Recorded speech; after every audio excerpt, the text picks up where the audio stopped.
In a Newsweek article, Soraya Deen, a lawyer, author, and founder of the Muslim Women Speakers, wrote, and I quote her, "Rape is dehumanizing. It has long been used to silence women physically and emotionally. When others who know about these crimes refuse to believe them or talk about them, the victims continue to be victimized again and again. Today, more than ever, we need to stand up for women and girls everywhere, and that means talking about the sexual violence that happened on October 7th. If we remain silent, we are giving up, surrendering to bias and hate, and abandoning women everywhere." Soraya Deen.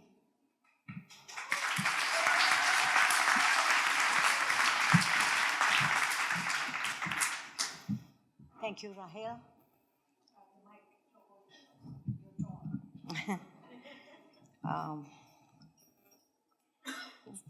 When I was growing up, I was asked, what do you call a sophisticated American? And later I was told a Canadian. Today I feel Canadian. And all of us here, we are Canadians. We are all Canadians.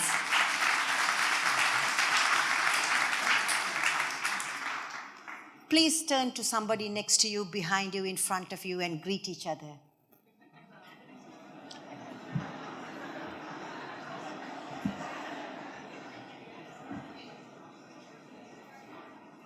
Thank you. Thank you.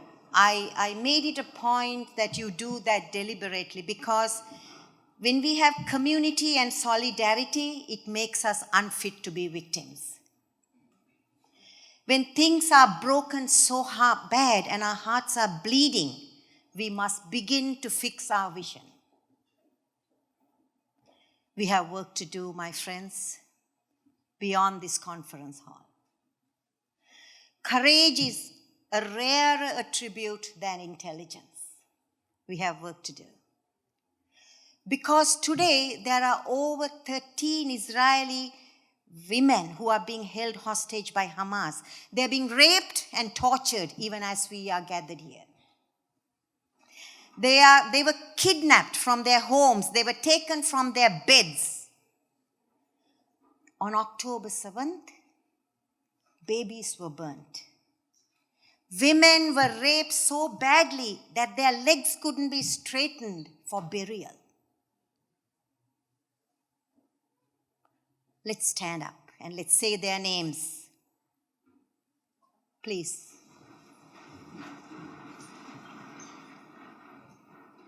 Leary, Noah, Karina, yes, please, after me.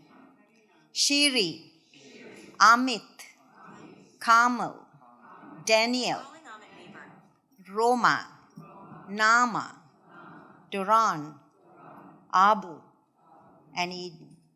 Thank you. Please sit. The question we need to ask is, are we going through all of this or are we going to grow through this?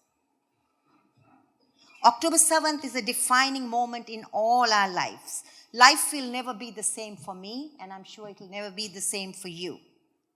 When I talk about Hamas, I'm not talking about a story I read somewhere or a story that somebody else told me. I have witnessed their barbarity and depravity. I have experienced their misogyny and patriarchy, and I know their brutality and barbarity.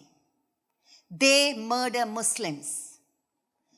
After October 7th, a group of us Muslim women, we went to Israel. And there I met the husband of Al-Talaq. He told us this horrific story of how his wife was driving him to work. She was in a hijab. Their baby, 9-month-old baby, was in the back of the car. Hamas stopped the car and they visibly saw this woman who was Muslim and he begged them not to shoot her. They shot 30 bullets into her frail body. They have killed Muslims. They don't discern between people who are Muslims or Jews. They're just so barbaric. And I have witnessed their subjugation. Last year, before October 7th, I was in Israel. We were on a panel, we were on a delegation promoting the Abraham Accords. Now, if you followed the Abraham Accords, that was one of the most promising things that we were planning. Lot of economic incentives, lot of issues to be discussed. But Colonel Kellogg will tell you, on the day of the discussions, guess who didn't show up for the discussions? It was Hamas. Because they are not interested in any solution. They are interested only in the destruction of Hamas, of Israel. And I remember that in that particular trip, I was at Al-Aqsa and I was wearing a pair of pants and long top and I covered my hair, but they said I had to strip my clothes to enter Al-Aqsa.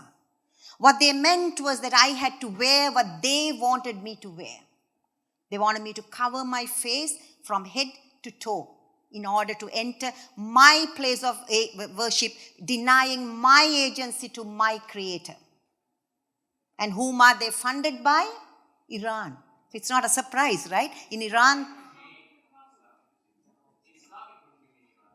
Yes, okay. So they are killing women for not wearing the hijab. Hamas brutality knows no bounds, but we must remember two things here. The term they used for what they did on October 7th was Al-Aqsa flood. So their aim is to desecrate Islam.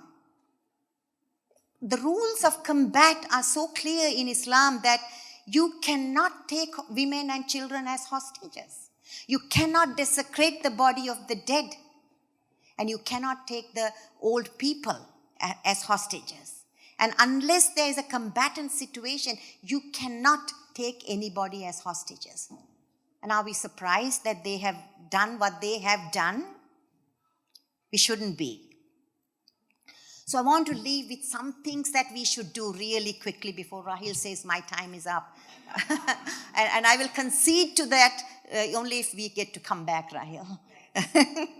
So it doesn't matter what is happening, but what are we going to do about what is happening is the question that I want every one of you to ask as you leave this hall. Build massive community. Take massive action. If you are a person who reads the scripture, if you read Exodus 18 to 24, Jethro, Moses' father-in-law, when thousands of people come to see Moses, he asks Moses, what's wrong with you? You can't attend to 1,000 people. You need to organize. He says, appoint 10 leaders in your community and let those 10 appoint another 10. Oh, that's my timer. And then deal with the issues that need to be dealt. That's another whole lecture on another day about how to organize the community. So, yes. So, I just want to finish by saying this. We must call unequivocally for the release of the hostages. Yes.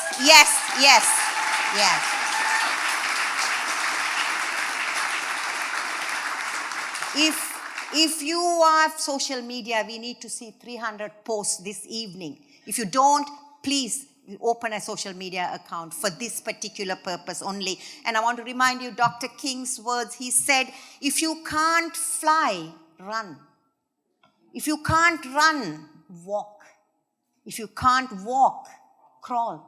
For goodness sake, don't do nothing. Am Israel.